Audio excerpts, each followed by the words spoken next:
السلام علیکم ورحمۃ اللہ وبرکاتہ۔ حضرت علی فرماتے ہیں، خدا جب کسی بندے کو نیک بنانا چاہتا ہے تو اسے 3 چیزوں کا عادی بنا دیتا ہے: کم بولنے، کم سونے اور کم کھانے کا۔ حضرت علی نے فرمایا، بدترین رائے وہ ہے جو شریعت کے خلاف ہو۔ حضرت علی نے فرمایا، حسد بیماریوں میں سب سے بدترین بیماری ہے۔ حسد نیکیوں کو اس طرح تباہ کر دیتی ہے جس طرح آگ لکڑی کو جلا دیتی ہے۔ حضرت علی نے فرمایا، برداشت کرنا دوستی کی زینت ہے۔ اپنے دوست کے لفظ کو برداشت کرو، دشمن کے حملہ آور ہونے کے وقت کے لیے۔ جو دوست کی لغزشوں کو برداشت نہیں کرتا وہ تنہا موت مرتا ہے۔ اگر توکل سیکھنا ہے تو پرندوں سے سیکھو کہ جب وہ شام کو واپس گھر جاتے ہیں تو ان کی چونچ میں کل کے لیے کچھ نہیں ہوتا۔ بھائیوں کے حقوق ضائع کرنے سے اللہ تعالیٰ اپنی رحمت کے دروازے بند کر دیتا ہے۔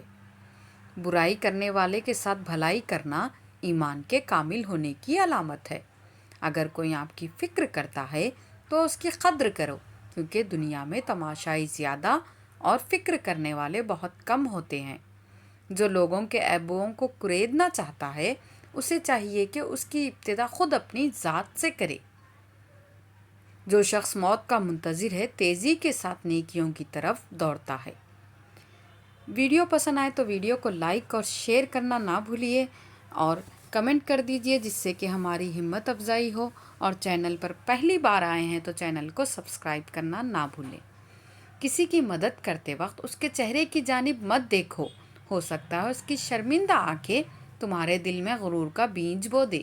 اگر تم پانی میں ڈوب رہے ہو اور تمہیں یاد آ جائے کہ وقت نماز ہے تو نماز کی نیت کر لو۔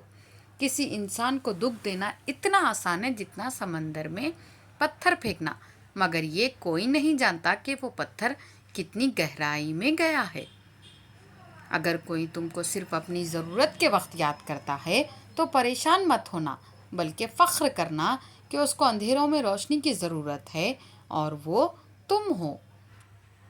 اسلام ایمان کا، ایمان یقین کا، علم عمل کا، سخی سائل کا اور ایمان اخلاص کا محتاج ہوتا ہے۔